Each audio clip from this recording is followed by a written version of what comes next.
Mainīsim Audi TT aizmugurējā reduktora līvslāgu. Atrodas šeit, izskatās drausmīgi. Un izņēmām ārā arī puses, ko redzēt vietu, kur ir strādājis līvslāgs, te ir izdilums. Šitā vieta tiks novirpota un tikai tad liksim kopā. Tagad novirposim šo virsmu, lai panāktu gludu virsmiņu, lai līvslāgs netek, jo strādājot pa tādiem izdilumiem, viņš vienalga tecēs, pat ieliekot jaunu.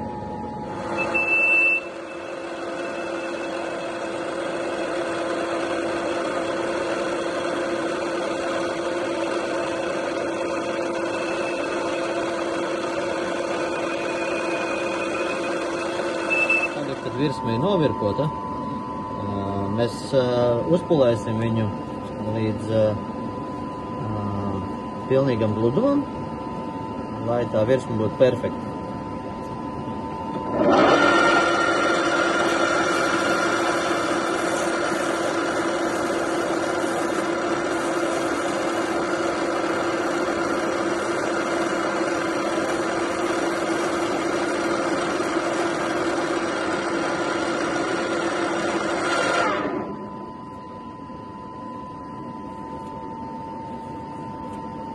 Nu, lūk, gatavs.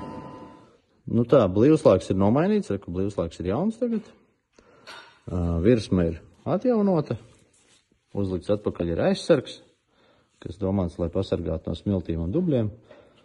Un blīvslāgs iekšā ir sasmērēts ar smērvēlu, un puses ir gatava, puses flances ir gatavs ielikt atpakaļ iekšā vietiņā, tā kā viņam tur ir jābūt.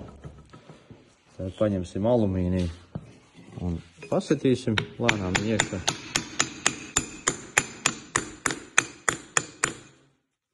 Pagriežam bišķiņ. Vēl pagrozam.